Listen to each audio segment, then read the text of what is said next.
Assalamualaikum warahmatullahi wabarakatuh. Perkenalkan, saya Uswatun Hasanah, NIM 222017, akan menyampaikan materi tentang persiapan pendidik sebelum melakukan pembelajaran. Persiapan seorang pendidik adalah suatu perbuatan atau tindakan yang terencana oleh seorang guru atau tenaga pendidik yang memberikan sejumlah ilmu pengetahuan kepada siswanya atau peserta didik di sekolah dalam kegiatan proses belajar mengajar, dan guru atau tenaga pendidikan menerima honorarium.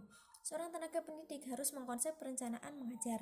Menurut IN4K, perencanaan mengajar harus dipersiapkan. Guru adalah menganalisis tugas, mengidentifikasi kebutuhan latihan atau belajar, menulis tujuan belajar.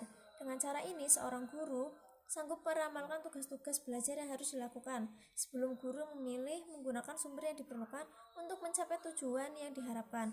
Persiapan atau rencana guru yang dirancang merupakan means atau alat dari kegiatan belajar baru mempunyai arti setelah dilaksanakan proses belajar mengajarnya. Guru dalam hal sangat menentukan keberhasilan pembelajaran, karena guru yang baik adalah yang dapat menciptakan motivasi belajar dan mempunyai hubungan yang harmonis dengan para siswanya. Persiapan mengajar merupakan salah satu bagian dari program pengajaran yang memuat suatu bahasan untuk disajikan dalam beberapa kali pertemuan atau tatap muka.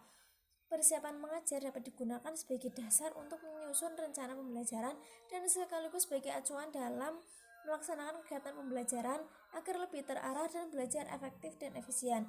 Komponen-komponen pembelajaran yang harus dipersiapkan guru antara lain: 1. Tujuan pembelajaran. Dalam menetapkan dan merumuskan tujuan pembelajaran, guru harus memperhatikan komponen-komponen yang terlibat dalam pembelajaran seperti materi, metode, dan evaluasi.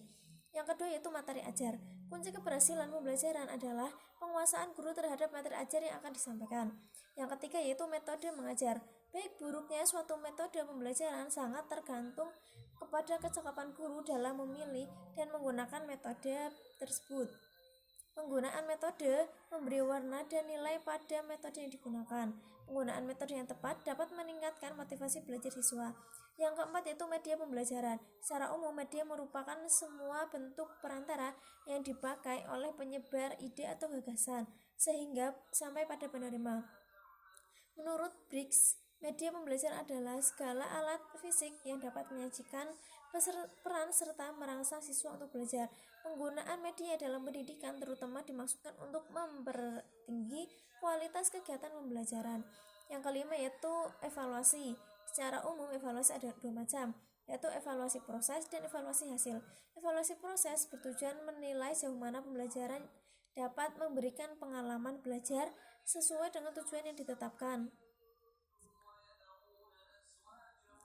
Sedangkan evaluasi hasil bertujuan menetapkan apakah hasil belajar yang dicapai siswa sesuai dengan tujuan. Evaluasi dilakukan sebagai umpan balik keberhasilan pembelajaran, maka dapat menyiapkan dan merencanakan evaluasi harus benar-benar dengan tujuan yang akan dicapai. Sebelum mengajar, seorang guru perlu mempersiapkan segala sesuatu yang berkaitan dengan kelancaran pembelajaran yang akan dilaksanakan.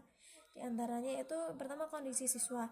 Beberapa kondisi siswa yang harus diketahui guru antara lain: tingkat kecerdasan atau IQ, tingkat kematangan atau maturation, tingkat penguasaan atau mastery, tingkat kecerdasan emosional atau EQ, motivasi dan minat belajar, latar belakang sosial ekonomi, dan konsep diri. Yang kedua yaitu sarana prasarana sekolah. Informasi tentang apa saja prasarana yang disediakan sekolah tempat kita mengajar sangat penting diketahui untuk menerapkan suatu metode atau ingin menggunakan metode atau memberikan tugas kepada siswa dapat menyesuaikan dengan kondisi sarana dan prasarana yang tersedia.